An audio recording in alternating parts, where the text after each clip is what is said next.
Hello, welcome to Rimshot, the Drummers Podcast. This is the very first episode. I'm so psyched to get this happening, up and running, talking drums and drumming with drummers. So, without further ado, I'd like to introduce my first guest, and it is Jim Benner.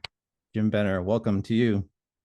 Thank you. Thanks for having me. Yeah, I'm so happy you're here. We know each Oh other yeah. from the Rush community, so I'll give a little shout out to Ryan over in Rush Fans Oh yeah. YouTube channel, on Instagram. So that's how we actually got to meet up, because we have that Yep. common bond of drums, which most people don't know. I do play drums, even though guitar is my main instrument. But our connection and our love for Rush, that's why we have connected. And I know that Jim plays the Yep. drums, of course. So he's the Yes. perfect candidate to get on for the and first episode. So I want to discuss a little bit about some things that I've noticed on your YouTube channel and also on your setup, and people have Okay. commented about it. And that Sure. is the placement of the ride cymbal, and also the grip you use to play. I think is really interesting, and maybe you can share a little bit Yeah. about how that sort of came about and Yeah. you think for that. Yeah, sure. All right. So I started playing drums in 1979.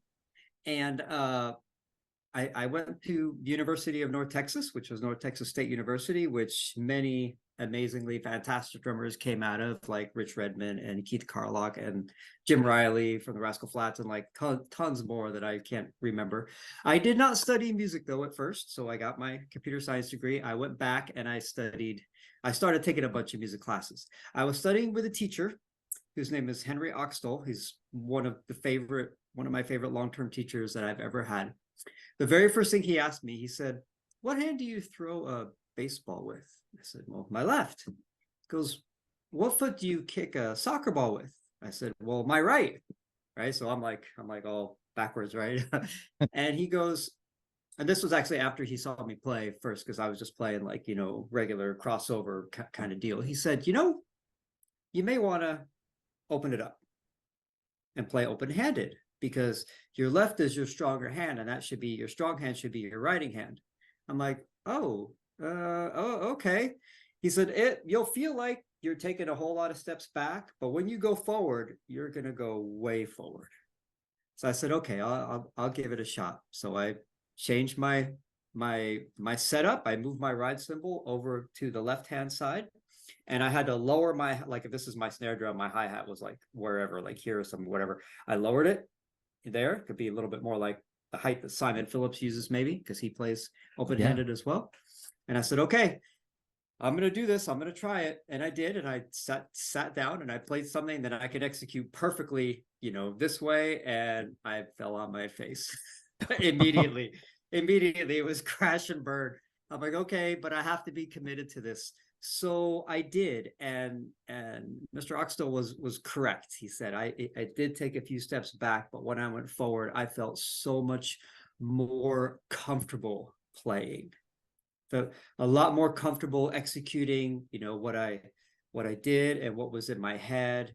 Um, and so I just stuck with it since then, and that was probably since 91 Oh, or 92. Probably since then, I think I did that. wow. So I've had my drums set up like that ever since. Wow. Yeah, yeah. And Huh. he was such a really wonderful, kind man. Really cared, about your study and your playing. Just a wonderful teacher. I can't say enough great things about him. Yeah. Is he But still that's how it happened. that's amazing. I don't know. I've looked him up, but I can't find him. I don't know if he's still around, if he's still teaching, if what he's doing. I'd love to, if he is still around, I'd love to tell him, hey, thanks. Yeah. Yeah, it's really, Yeah. from watching you play, from the videos I've seen, it's such a cool setup. And you think about the lefty drummers, like I think Ringo is lefty, but he has it set up as a righty, and so his He fills are does. so, I guess in some ways unconventional, but he leads a different way. So his hands lead a certain way. He So certain, does. which is really, I guess the whole thing with his style that makes him who he is how he he does Yeah. his fills because he's set up as a righty, which I'm a Yeah. righty, so I'm used to having my right hand on the hi hat, left hand's on the snare, and I'll Right over lead, there. Yeah. and my fills lead with the right hand, so things like that. So it's cool to see like the open technique because it's almost like it kind of harkens a little bit to like New Breed, Gary Chester type of stuff for me. Anyway, Uh-huh. I don't think it's Oh quite the same, yes. but maybe it is. I don't know for you. Yeah, yeah, I think it kind of does, especially like the cover of New Breed. It's like he's got a drum kit over here, and then a drum kit over here, but it's one kit. Yeah, We talk about splitting the left and the right and things like that. Yeah, it is kind of that way. But I also, would view other drummers who played open-handed, mostly Simon Phillips, and then Carter Beauford as well, because they right. both Oh, play that's right. open-handed. Yeah, Right. To try to get some ideas of, okay, well, where should I place the cymbal here? Okay, now where should I place the crash, this side or this side? And mm, like Simon's got his ride like over here, and then his yeah, crash here, and Carter's got it like, oh gosh, I can't really remember where, but yeah. anyway, I forget too. yeah. Yeah. So I did that, and it made my fills sound different too, Yeah, right? Because you can't just kind of go this way around the kit, right? So if you're right, leading with your left, it's da, da, da, da, and I don't want to cross there, right? Because then right. you get all kind of messed up. So it's more like da, da, da, da, da, like that. So you hit, just kind of little things like that, doing things Yeah, differently. and So it probably feels less pretty fun. binding in a way too. Does it feel like less?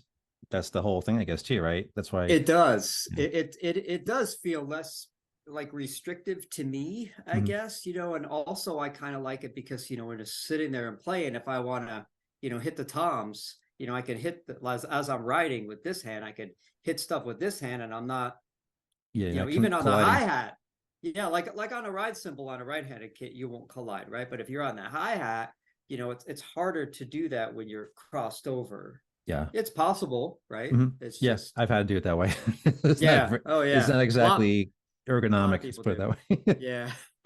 But that's what really appealed Yeah. with to me watching that and that setup and just the commentary that people would say, "Oh, your ride's on the wrong side." It's like it's there for a reason. It's not wrong. It's Yeah. because when you think of trap It's kit, you could think of being in a trap. You're just this is what you're yeah. locked into. But the other Right. way is it's contraption. It like Terry Bozzio Yes, would say, it's a contraption. It's a tool, it is. and it's set up a certain way. And his kit is absolutely ridiculous. Oh my Here's the way goodness. it's evolved and I into what do you need all I those pedals for? Why do you need all those cymbals? Like, well, because he's orchestrating music on the he's drum set. yeah. Yeah. When you have I think his toms are tuned chromatically. Yes. So Yeah. when you have that and you're playing melodies on the toms and everything, you need that. And Terry's playing has evolved from like the days when I was really into his playing when he was in Missing Persons, Yeah. to something really different. But it's so amazing. Listening and watching him play is just absolutely incredible. Yeah. And it kind of goes to show it doesn't matter the size of the kit. It's what the ideas are and how you set Right, your setup up is right. important to, get those ideas to come out in a way, Exactly. not, you're not killing yourself. We talked a little bit about that before we started taping. And the other thing that was really cool to watch was the grip, that you have. Like Yeah, I've always played with my palms facing down and my arms would be at a right angle, especially. right. It kind of like Yeah. this, Hmm. like yeah. And I took another person that I took one lesson with this gentleman, just only one, and I think I've had three lessons or lessons with three different instructors that completely changed my approach to playing. One was Henry Oxtel. I completely changed my approach because I opened up to open-handed. Um, and now this person, it was drummer from the Lion King, Carter McLean. And I think I first saw him on Drumeo because I subscribed to the, to the Drumeo site. And he had such a deep, soulful, amazing groove. And I'm like, wow, that's incredible. I want to take a lesson with that guy because I want to get some of what he's doing there.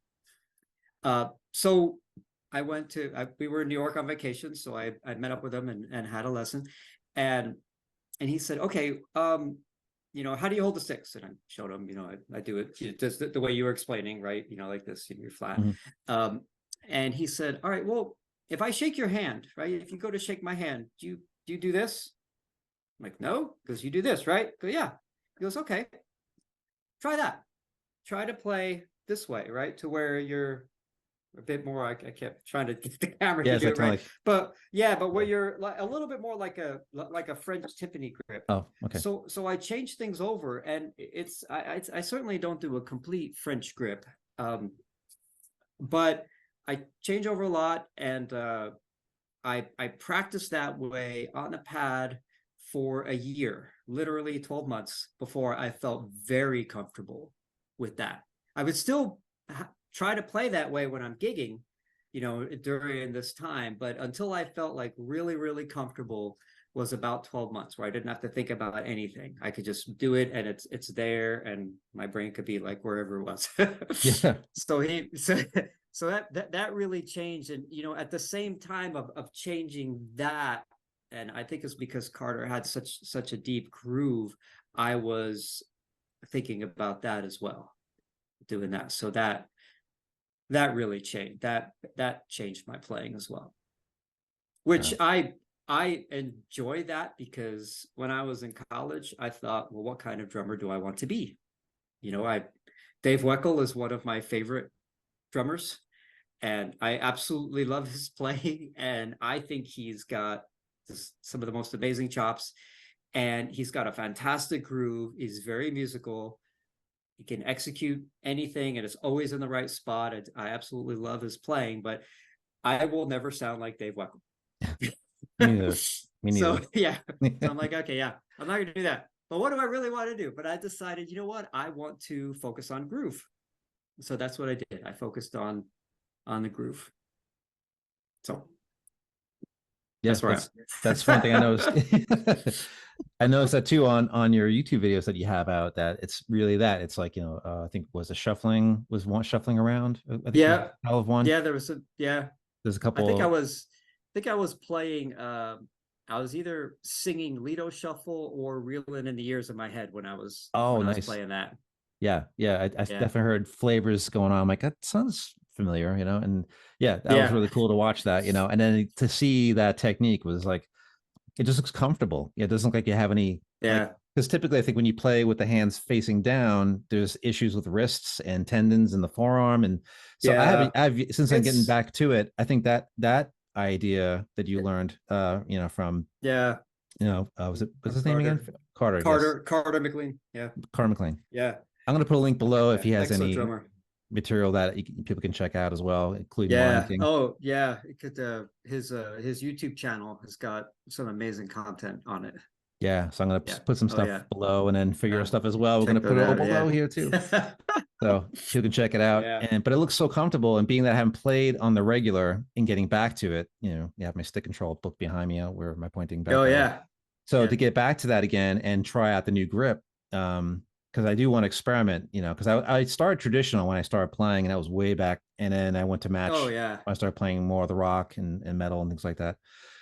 Getting back to it after such a period of time, I'm definitely interested in doing that grip, the new grip, and seeing how that works. I think that actually work out pretty well. I think Yeah. there's always been debate on how which muscles move between, playing match grip and traditional, and Yeah. so on and so on. And to see that grip is like a third grip basically, which is Yeah. more in line with percussion than it would be associated with, playing on the drum set. So I Right. think that's really Yeah. cool, to Exactly. maybe adopt the timpani type of technique. Yeah. Yeah, looks very Yeah. comfortable. It is. It works out nicely. And of course, always the key is just to stay relaxed, which took me years of telling myself, dude, relax when you play it, to actually stay relaxed. Yeah. And even you grip the stick tighter, it chokes out the tone of the stick. And of course, when you hit the drum, Right. that Yeah. And kind of I kills it and too. and I hold the stick so loose that Hmm. at a gig, and I actually played a gig on this last Saturday, just a few days ago. Uh I think I only dropped the stick once though, which was pretty good. But I'll drop sticks because my grip is loose. Yeah. And I'm like, okay, well, I just reach down and grab another one and keep it going.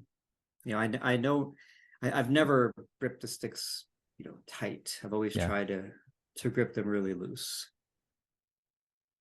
So that's important because you're carrying your hardware Yeah. bag, you're carrying your kit, you're going in and out of your car with it, you're rolling carts, you're Oh, stairs. yeah. So the Oh, last thing yeah. you need is to be able to not have, you don't want to have issues from playing with a certain grip. And then it's like, well, Right. all this lugging around, and I got to play. So the worst should be the load Yeah.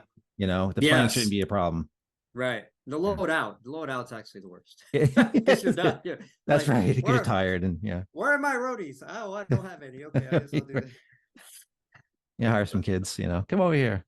Oh my gosh. Yeah. No kidding. Oh It's boy. amazing. Yeah. That's great. It's great insight, and that's really the thing I want to kind of have as a discussion tonight is the Yeah. reasoning for setups, grips. It's such an important thing. I think there's so much material online about how to hold the sticks, and Yeah. for my students that I've taught, it was the same thing, and I taught them all with the hands down, just Right. holding the Yeah. stick and then German using the style. Yeah. fulcrum. Yep. Yep. And so I to get the Muller technique kind of moving where you're more in the wrist Yes. format. So, and let the Yep. stick do the work, the accents, the rebounds, all that kind of stuff. Right. But Yes. even with For that, sure. it's all about staying relaxed and not having tension, making sure you're aware of the tension. And if you have it, stop, shake it out, restart. So, Yes. and Yeah. I'm sure you had the same thing when you were learning how to do the timpani grip. Is a lot of that sort Oh of. yeah. Did you feel any Yeah. tension while starting it because it's such a new thing, or was Uh it? not really tension. I did feel, the muscles here, being worked because you're moving your wrist this way or this way. Like you're casting a Right. fishing It's rod or something? yeah. It's different. Like the muscles that move are different. I could even feel it when I just kind of do that. So I Yeah. did feel that, different muscles were working, but no tension. No tension, no pain or anything like that. Yeah. Which Even yeah. is what you want, right? Yeah, even the more reason to explore it is that because especially after a little bit of a layoff Yeah. from myself, I don't want to get into an issue and not be able to play because once you're knocked off and then Yeah. you're kind of impeding any progress you just made. It's like, oh, now I'm down for the count because I was not aware Yeah. of whatever issues creeping up. So Yeah.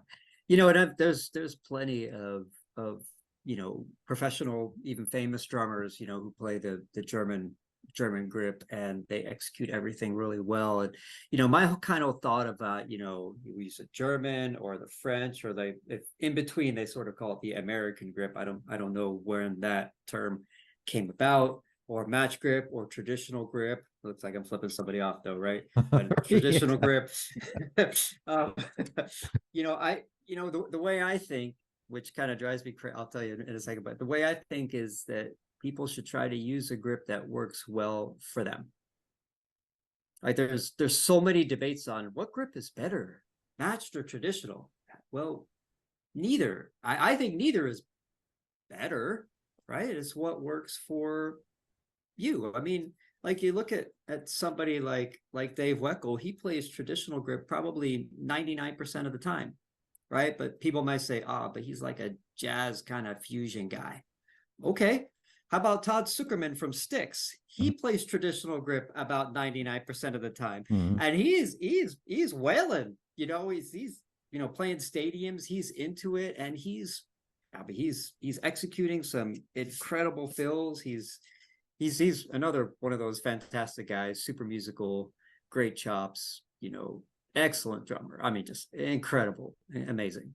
They're like, yeah, okay, well, but I play jazz. It's like, okay, go watch Bill Stewart. Bill Stewart plays matched grip. He plays a jazz drummer. He plays matched grip, and he's got such wonderful phrasing and musicality. It's like, it doesn't matter, No. right?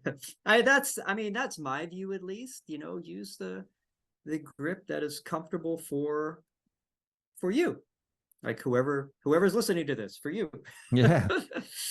Right? Yeah. Use the force for good, as they would Yeah. say, right? But Yeah. that's the aim. It's like we get, I think, in some circles of whether it's bass guitar, guitar, drums, there's a certain lane that people stay in, and I think I see that a lot too with even with cymbals. Just something as simple as cymbals. It's like, oh, I use all this, I use all that, like, and I would mix and Right. match because you may unless you're endorsed by somebody or whatever. But I think, if you mix and match that, I mean, it's a whole other discussion. But the idea is that Right. you have the more options you can give yourself, long story long, just the better things kind of feel. You feel like you're locked into anything. It's like it's such a wider expanse, and it just feels better to be open to Yeah. any idea that can achieve Oh an yeah. actual aim for sure. So I totally agree with you on that. Yeah. And having different sounds and timbers at your disposal is really great. Yeah. Yeah. And you don't need a whole I lot of mean, stuff either. no, no, I mean, like, for like the kit that I play, and if people they go check out my YouTube, they're gonna see a 4-piece Gretsch kit on almost everything. You look on my Instagram and you'll see my Premiere. I got a Premiere Janista kit I bought brand new in '96. Yeah. It's still primo, so it's It's hard for me impeccable. to just. Oh my god, it's amazing. It's hard for me to justify buying a new kit, even though Premiere's sort of come back a bit, and their kits are amazing, and the Gretsch kits are amazing. And of course, you sit as musicians, we all sit there and look at gear like, oh, I want Ooh, that, yes. I want that. Oh, look at that. Oh, how about that was awesome, right? It's hard for me to justify it, but playing a 4-piece kit, I scaled down to that to a long time ago, very long time ago, to challenge myself to try to be more creative in my playing. And I don't have many cymbals too. I got a ride, 2 crashes, splash, and hi-hat. It's not that many, right? When I play jazz, it's a ride, 2 crashes, and a hat. I'll often leave the splash off. Or I played this one gig and we had a smaller stage, and I'm like, okay, if I put my crash over here, it's going to bother the bass player. If I put my splash here, it's going to bother the guitar player. So I did a ride and a crash, Oh, and nice. that's it. So it's like, well, and the nice thing is, you know, you still have your tools there, but Billy Ward, another fantastic drummer, I have one of his DVDs, and in his DVD he said, "We got to be like a Marine, adapt and survive." Right? Hmm. And yeah, he's right. I had to adapt like fast. It's Yeah. like, okay, I'm gonna take away the things that I normally use, and I'm using something a little bit less. Mhm. But we have to adapt. And I kind of think, if you think, well, this is what I do, right? So I try to think musically. So when I'm playing, especially like when I'm playing a solo in the jazz band, I'll sing in the head of the tune, which so countless drummers that I've watched their interviews or read about them, like in magazines like Modern Drummer or Drum. They always say, "Oh, I sing the head of the tune." And I'm like, "Oh, I'm gonna try that." Mm. So if you do something like that and you try to, execute musical ideas and not patterns that you've learned, you can adjust things, take away or add things, and still be able to do it. But if you've learned a certain pattern that must have, let's say, 3 toms, but you Hmm. can't set up your last tom, what do?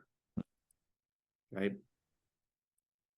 Yeah, it gives you like a limitation, but not so much, because Yeah. you have to, then you start thinking more in a way where, Yeah. because you don't want to think while you're playing, but you want to have, sort of things sort of going, like singing that inner head of the no, Right. but singing that the head of the tune Yeah. in your head, and then you're Yeah. you're hearing other ideas as you're singing, and then you find places to place Right. things. So yeah, Yep.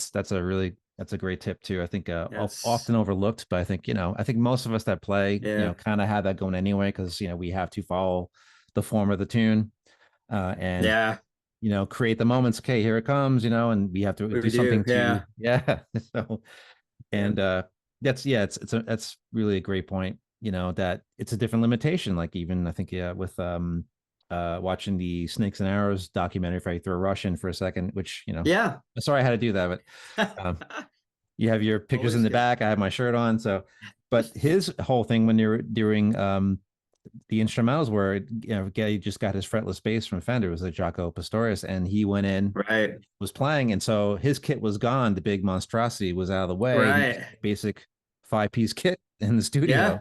and he said, "Well, this is a different And limitation for me. So if Geddy's gonna have a limitation with what he has, so it doesn't matter who you are. You run into these issues where you can't have all your stuff.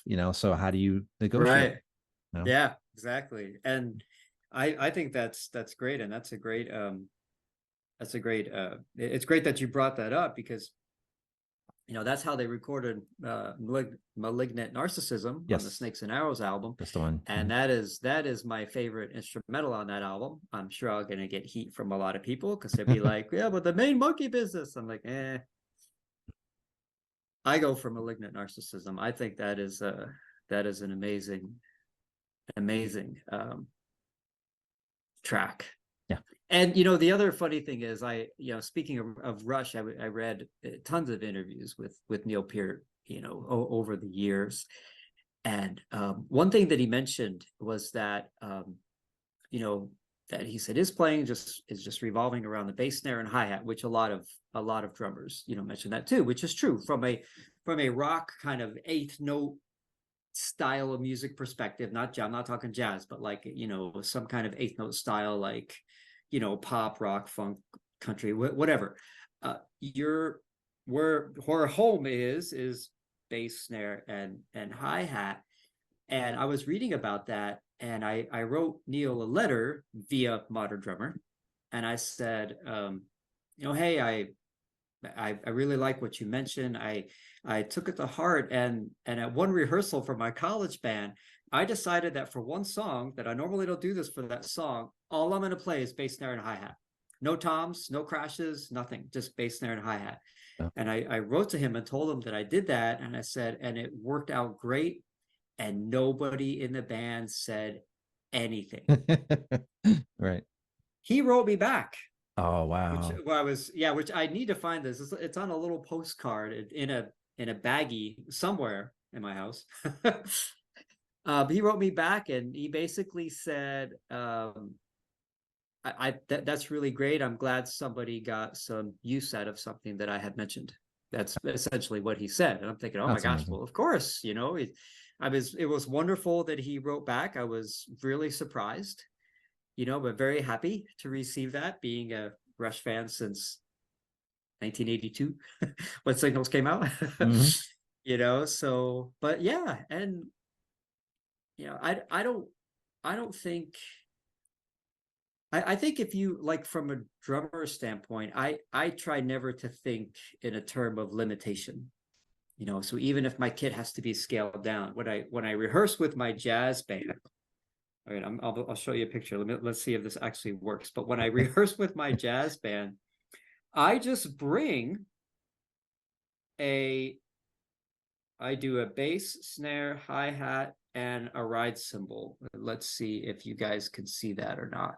Yeah. Oh, there Can we you go. see that? Beautiful. Okay. Yeah. So that's all it is. So this is it's my Gretsch kit. So I've left off the mounted tom and the floor tom, and there Yeah. should be a crash on this side and another crash on this side and a splash on that side as well. But for Right. rehearsal, that's what I use. Hmm. And whether we rehearse when we're doing, like straight ahead stuff or like a bossa or a samba, or even we do some New Orleans second line as Oh, well. okay. So and yeah, I'll still use the other components when I'm gigging and things like that, but I just adapt to that for the rehearsal. Hmm. And yeah, I'll play things a little bit differently because I don't have the other drums there, but I approach it as more of, how can I make this work and still kind of sound hopefully creative, Hmm. hopefully, you know, without the other things that I'm used to having around me. That's how I approach it. So That this is sounds amazing. there's all my philosophy, right? No, it's good. That's why we're doing this, because it's like, the more open your mind is to approach, the better your playing becomes. And you just have, you become unstuck if you're in a rut too. Just the other part of it is that Yes. someone else's, perspective, like you got from Yeah. Neil, it's Yeah. that's the idea of this is that, you want to feel the expanse. You want to feel like you don't have limitations, and you really don't. It's just a matter of how open you are to your grip, your setup, how you do your rehearsals, what you bring to your Right. rehearsals. I mean, if you just brought a snare, hi-hat, and kick, that's all you need a lot of times to do just to get the Yeah. job done, for rehearsal. Yeah. Um, you Oh know, yeah. And then when you're home, you could do the proper, okay, I did these tunes. I heard this thing because I had such a small setup. I heard these Right. ideas. Oh, I can't wait to get home and hop on the kit and try them. And it Yeah. gets you excited about it too, which is kind of the cool thing because Yeah. you thought about it at rehearsal, which is the point of the rehearsal. Is like, oh, Right. okay, on that part, I'm gonna switch it and I'm gonna do this bit, and you're thinking about it on the drive home, like, okay, the placement, which hand's gonna lead, and how the Yeah. hands and the feet interact, et cetera, et cetera. So it gets you excited, and Yeah. that's the thing too. When you're open to that stuff, you just start getting re-enthused about playing. Yeah, for sure. And you bring up a really great point about getting yourself out of a rut because, and I'm sure like as the drummers who are listening and watching this, and maybe probably the other musicians too, and I've done this as well. You're sitting there practicing and you kind of feel like you're practicing the same things no matter how much you're trying to change things up. And I kind of feel like you're in a rut and you need something to get out of that. Maybe you have a gig with a band that you've never played with coming up. That could get you out of the rut.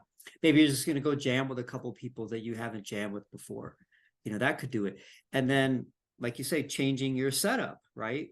Limit yourself, take things away. That can get you out of that rut too, because you have to have a different mindset, to play that. At least I have to have a different mindset when I play, a two-piece kit versus my standard, four-piece kit with my extra snare drum sitting there. Yeah. You know. Yeah. And another thing that made me think about it, the drummer for Death Cab for Cutie, Jason McGurr, Right. another amazing player. I had this DVD of a modern drummer festival, and when he plays, so the drummers that they always, if anybody hasn't seen these modern drummer festival DVDs, the drummers usually like will play a solo or play with a band first, and then they'll talk to the audience. But when he played with a solo, he was on his little stage, and it was just him and a snare drum.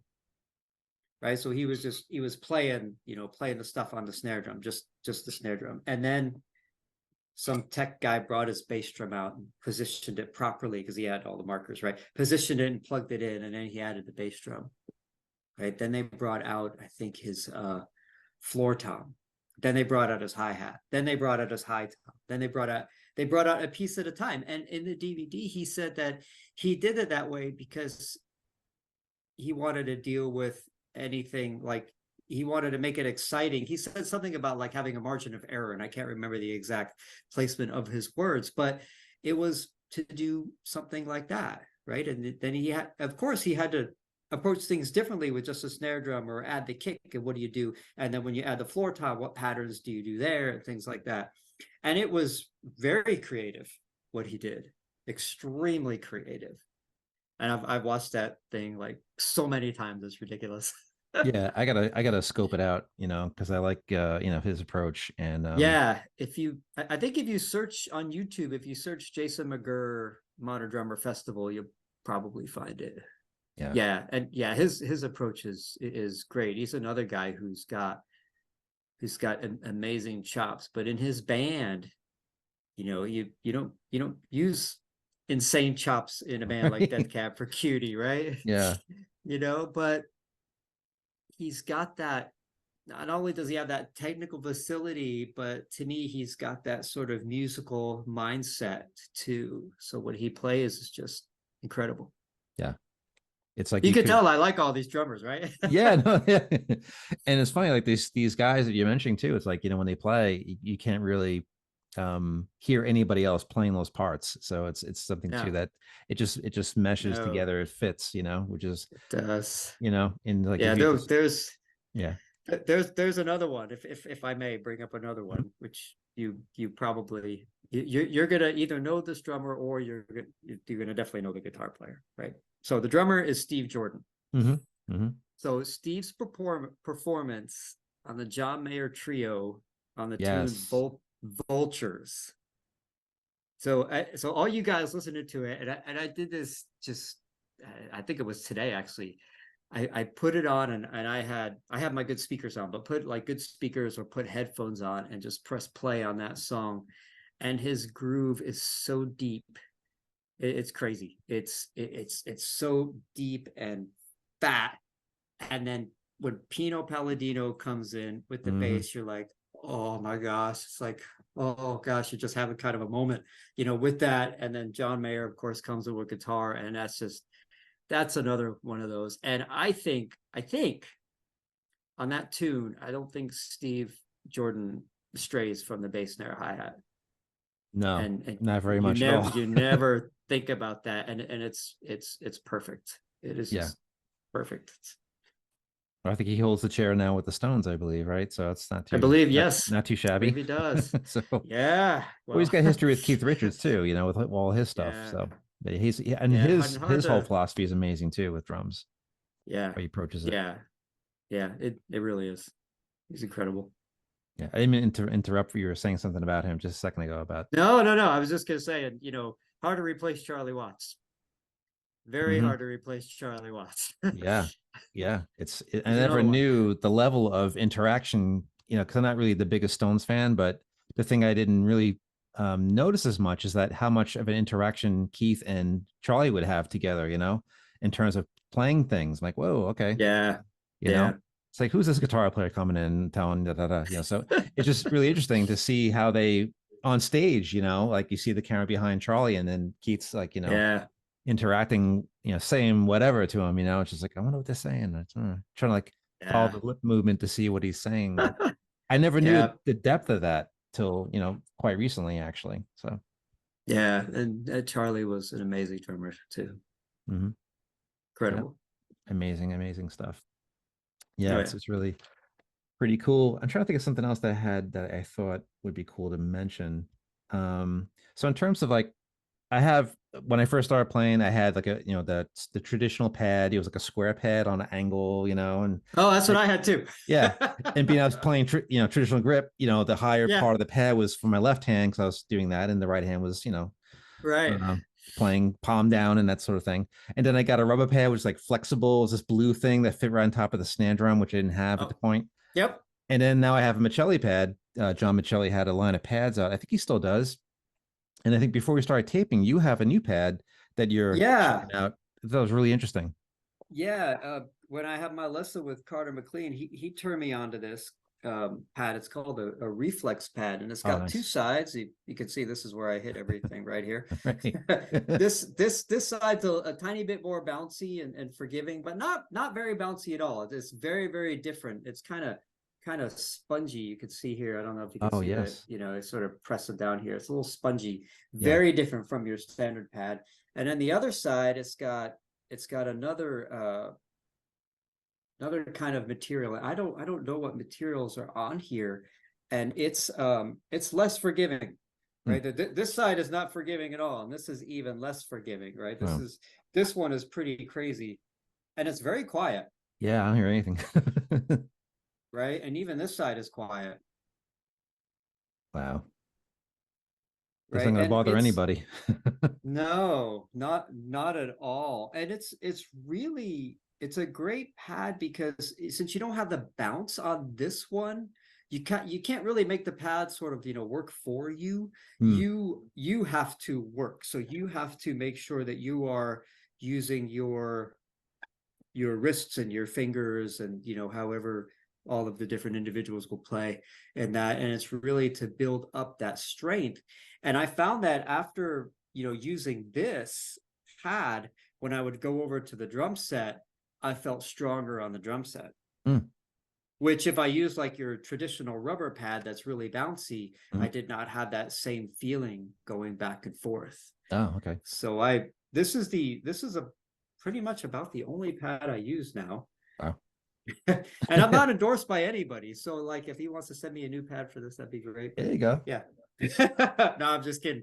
But no, I just think it's a really great product. And since I got this, which was quite a few years ago, I think a lot of other companies have um this style of pad too, but I believe that Reflexx was the first to have this kind of pad, and I really like it.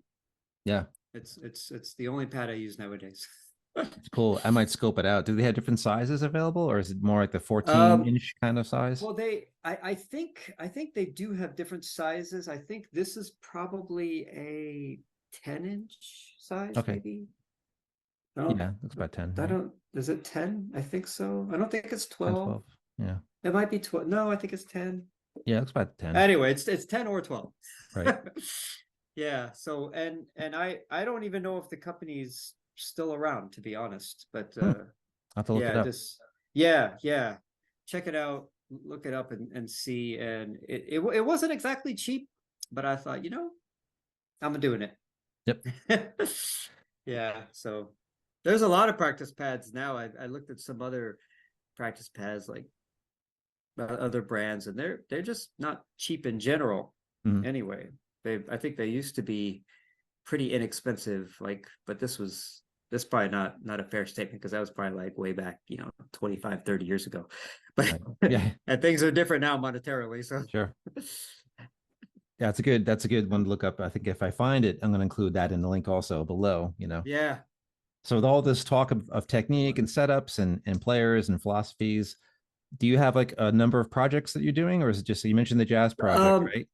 yeah, so I play in four bands. Oh wow. Yeah, and my wife hasn't left me yet because of that, so that's a Good. win right Very there. good. You're winning in So life. It's I good. I play in a jazz band called Take Four. Oh. So that's a play on the Dave Brubeck Take Five. Hmm. We're a quartet.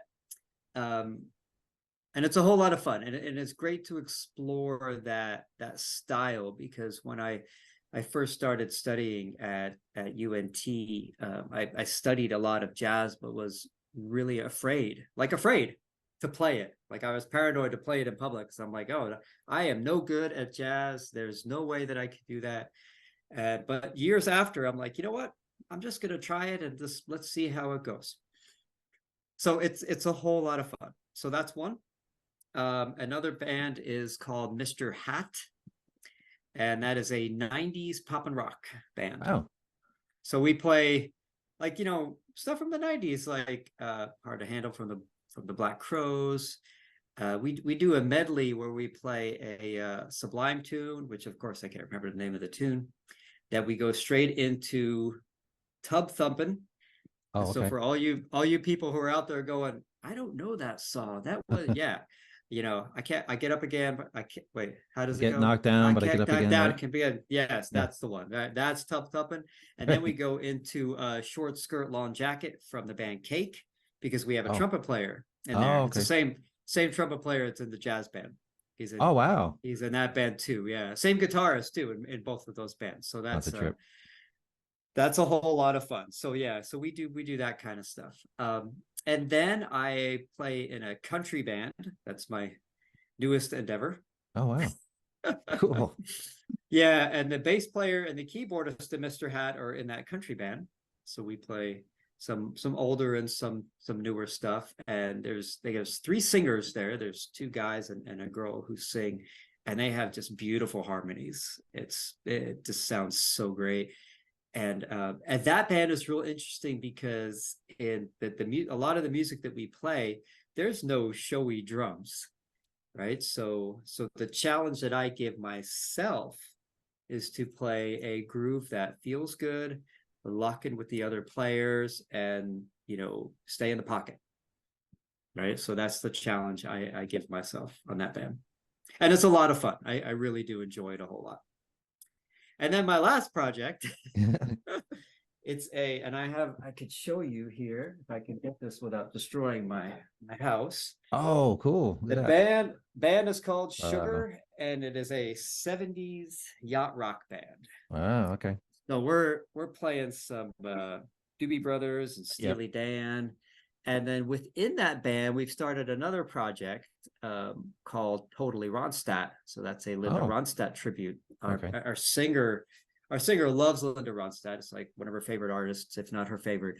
And she sounds so wonderful singing Linda's stuff. And so that's a whole lot of fun too. Wow. So yeah, That's good. That's four like four of them. And one in it's the works. funny because because way back in the day when I was only in one band, and I'd have a gig and then I wouldn't have a gig for like another 5 weeks, and I'm like, ah, man, I want to play more. Well, I'm getting my wish now. Now you're sorry. Now, yeah, careful what you wish for. No, Yeah. it's really fun. I really enjoy. I enjoy playing. I enjoy making music, and the best thing about playing, besides just kind of jamming out with people that you become friends with, which is always really fun, is just to look out in the audience and see somebody either tapping their foot or just not necessarily like up and dancing, but they're sitting there, right? So they're just sitting there with their drink. This is my coffee cup brush. Oh, look at that. Yeah. So they're sitting there with their drink and they're like this. They're just kind of bobbing their head or bobbing their body and just kind of getting into it. It's like, okay, that works. Mm-hmm. Right. That's to me, that's the goal, right? Are people getting into it? Do they like what they hear? Mm. And when I see somebody tapping their foot or bobbing their head, that to me, that answer is yes. They like what they hear. Yep. It's like for guitar players, if you play and people are humming what you played Yeah. as they walk out, it's like, okay, very cool. Yeah. So yes, Yes. that's the thing with drumming. That's yeah, you pretty much summed that right up perfectly. Even for me when I Yeah. was doing gigs, which are way back, that was the thing. I was kind of always scoping the room out, and I would know you just know. You just like you said, Yeah. someone's just, even if they're not up and moving, because usually the Yep. girls, I think I played a gig once and we played Paranoid by Black Sabbath and people were dancing. I'm like, this is weird. Why Wow. are people Really? dancing to That Black parent. Sabbath? It's like Wow. so odd. I should know. I was playing bass for that one. Yeah, I was playing bass for that one, and people were dancing to Black Sabbath. I'm like, I don't think Paranoid is a song you should be dancing to, but hey, Yeah. That's that's all right. I guess whatever works. It was yeah. just kind That's of funny to okay. watch that. You And know, our drummer people. was good that way too. He was very Yeah. solid and very groove oriented, and he would do fills and be flashy if he had to, if he wanted to. But most times he was pocket, and people were dancing. Yeah. You know, Yeah. And that's cool. and yeah, for sure. And even when people leave the dance floor because it's a song that they don't want to, dance to, it's still they're sitting there, getting into it, or looking back at the band and going, like when a certain part comes up, they look back and sing it, or like, yeah, or like whatever, because there's a certain part for that. Mhm. That's perfect. Yeah. Yeah.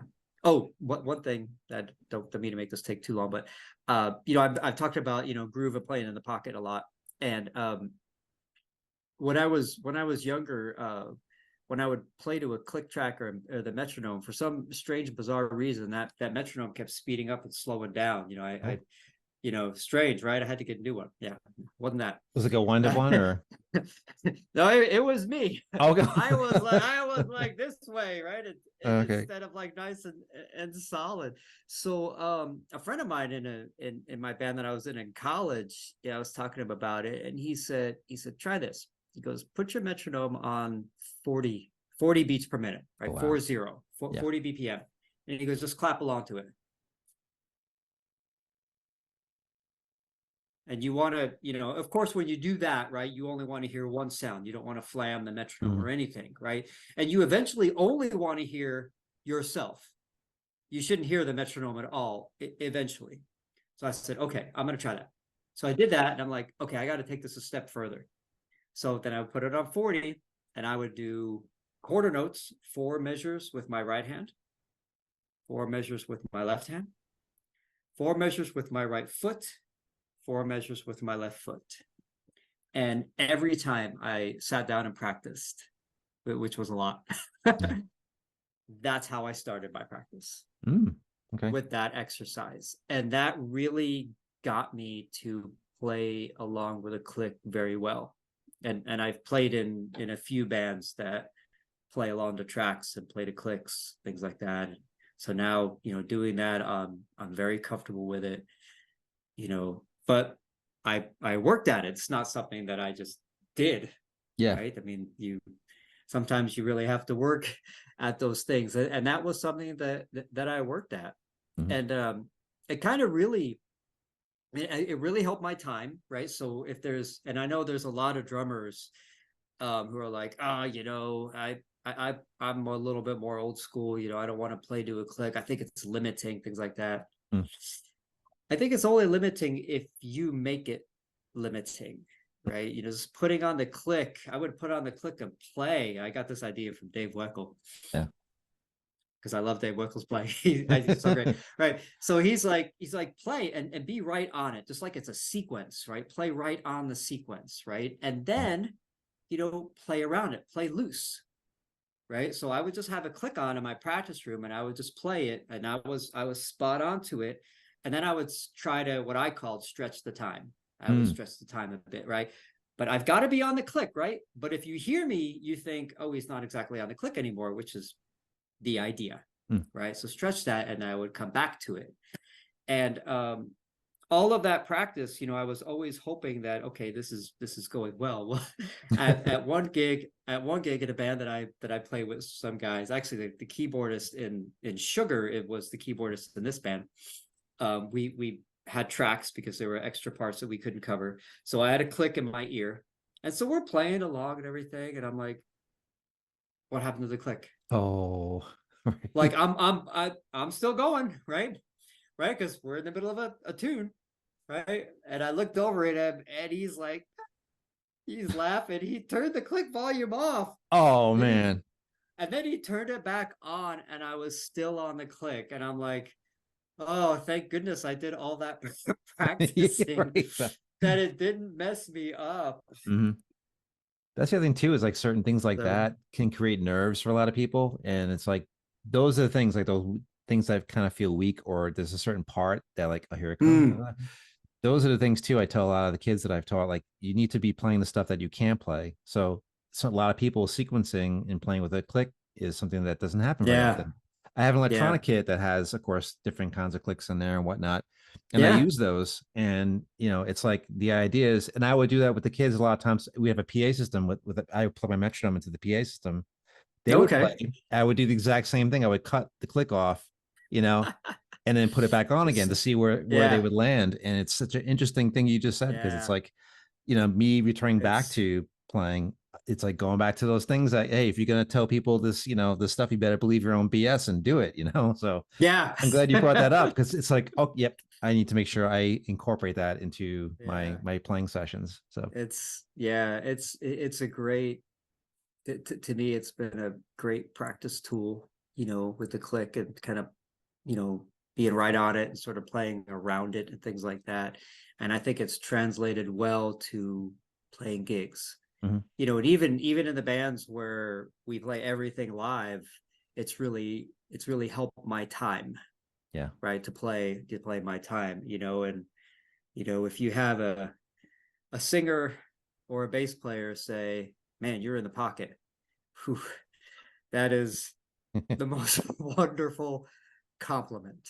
It's a wonderful sentence for sure.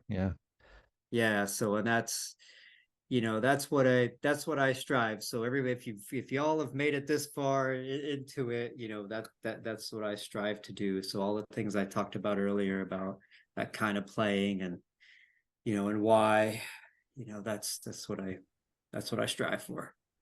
I think too, it's a thing of like, apart from nerves, like the fear of like, you see an ad for, a band that, oh, you must play to a click track or play to a sequencer. It's like, oh, they get freaked out about it. So you know what? It shouldn't scare you away. You should be like, okay, I don't know how to do that. I should be doing that, It's just like another tool in the toolbox, right? I mean, I know a lot of this is nothing new. Like, I haven't made any of this up, right? There's so many other drummers have mentioned those phrases too, right? Like, if you're able to play with sticks, with rods, brushes, to a click, different styles, those are all just tools in your toolbox that you can break out and use when the need arises. That's why you're on the first episode, because it's one of those things. It's like, having that plethora and being eclectic, in approach, in style. It's, because it just, again, it gives you the expanse to play, it really does, and I've done the same thing in years past, playing in a Dokken tribute of all things, it's like, wow. That's a whole other approach to playing, and, it's, it's a lot of groove, it's a lot of pocket, there's fills, and there's Yep. instrumentals that you play with, and you got to keep it together, and it's because there's Yep. no sequencing at all, No. apart from the entrance music, that comes in, Yeah. but then you're off Yeah. and playing, the tooth and nail and such like that. So that's a Yep. lot of fun to have that, to That's wait for cool. that to end and then count it off, with the fill, digga, Yeah. digga, digga, digga, digga, digga, digga, digga, and then just you're right in there, so Yep. that's a lot of fun. So I think you mentioning that is a great thing, because I think even for me in years past, it was like, I don't know if I want to audition for that, because it's like Yeah. I haven't played with a sequencer before. It's like, well, get up off your butt and play with one, and you'll be okay. So Yeah. it's good. I'm glad you mentioned that, because Yeah. it just, again, it kind of completely rounds the whole discussion out of, like, the things that make you scared or you're fearful of, doesn't matter. Go for it, because you'll be that much better a Yep. musician, drummer. You'll be more wide open to things, and that just gets, you know, things improve with time by that approach. And Yeah. I'm so glad you've talked about Yep. these different items. Good. Well, thanks. Thank you. Yeah. And then Awesome. the bands you play with, I'm going to include all down below in the description. So I want to make sure that gets out there. So, Awesome. and are you in the Texas area, or is it something where is there like a Yes. calendar of events that people can go to and see when you're? Yeah. So I'm in Dallas. I'm actually a little bit north of Dallas. And I think mostly, like, if you guys check the links out on the especially Facebook, I think that's where most of the stuff is going to be.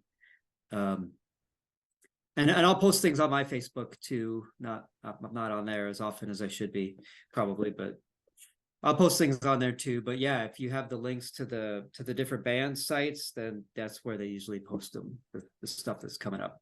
Very cool. Now, Most do of you the time, teach as yeah. well, Jim? Do you do any Um, instructional stuff, or just more I performance?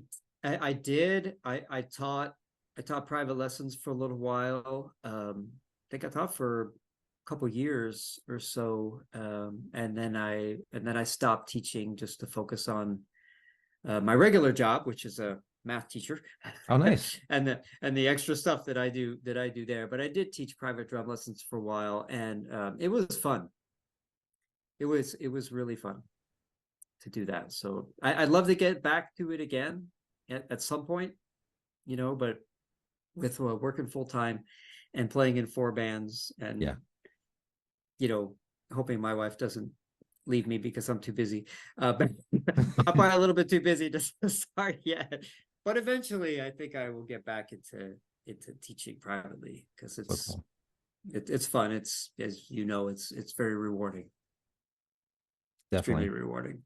Yeah, which is another reason why I'm doing this podcast, is that there's an element of that in there, even though it's not specifically teaching things, but there are things that you can think about, such as bringing ideas to your instrument in terms Yeah, of everything we talked about. So I really yeah, very happy that you came on, and yeah. Thank you. probably on that note, we can probably call it a day. And thank you Yeah. so much again. I can't thank you enough for getting Oh, on. thank you. You Thanks for offer so having many me great so things. much. Yeah. Oh, thank you very much. Thank you. It was For fun. sure. It was a lot of fun to talk. Yeah, I don't know how much time we got in terms of this episode, but it went by quick. How much ever time we did Yeah. on this, it seemed to go very quick. So we're very happy for that. Yeah. Very good. So there you go. So Awesome. yes, and that wraps up our first episode, wraps it up. And again, check out all the stuff below. Feel free to like and subscribe to the channel. There's more episodes coming up, and we will see you guys on the next one. Thanks so much. Take care, guys. Thank you.